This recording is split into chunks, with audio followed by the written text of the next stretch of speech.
জনগণের উল্টা গিয়ে যেখানে জনগণ আপনাকে মেনে নিবে না, জনগণ যে রায় মেনে না নেয় সে রায় কখনো কার্যকর করা যায় না।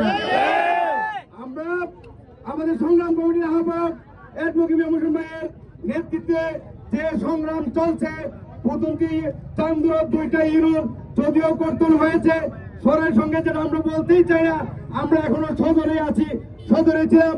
তবে আজকে আন্দোলনে আমাদের বিজয়নগর 10টি ইউনিয়নের প্রত্যেকটি ইউনিয়নের লোকজন আমাদের সাথে শরীক হয়েছেন। সবার প্রতি কৃতজ্ঞ আমরা। ইমাম হোসেন ভাইয়ের যে কর্মসূচি, আমাদের অবরোধ অর্থাৎ অনির্দিষ্টকালীন অবরোধ, আমরা আছি, থাকবো, ইনশাল্লাহ আপনারা সবাই থাকবেন, এ বলে আমার বক্তব্য শেষ করছি। কিছু কথা বলার জন্য আমি অনুরোধ করছি আমাদের বিজয়নগরের কৃতি সন্তান ঢাকা ইউনিভার্সিটির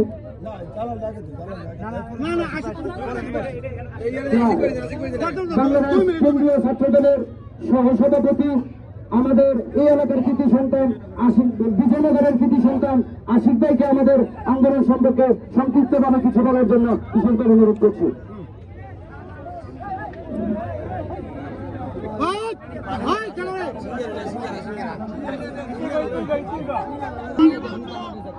প্রিয় বিজয়নগরবাসী সবাইকে আসসালামু আলাইকুম।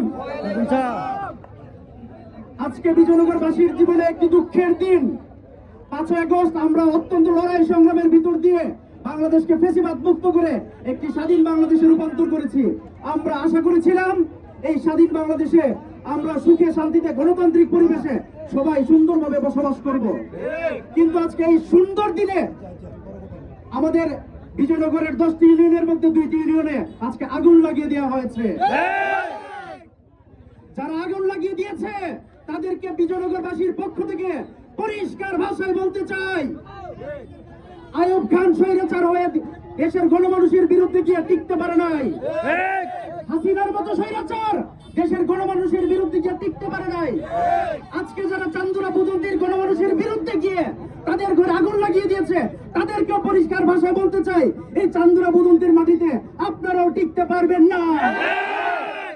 এই বিজয়নগর মানুষ অখণ্ড থাকতে চায়, বিজয়নগরের 10টি ইউনিয়ন একসাথে মিলেমিশে বসবাস করতে চায়। এই পরিবেশে যে আঘাত লাগাবে তার ঘরে আগুন লাগানো হবে। প্রিয় বিজয়নগরবাসী, সোজা আঙ্গুলে ঘৃণা উঠলে আঙ্গুল বাঁকা করতে হয়।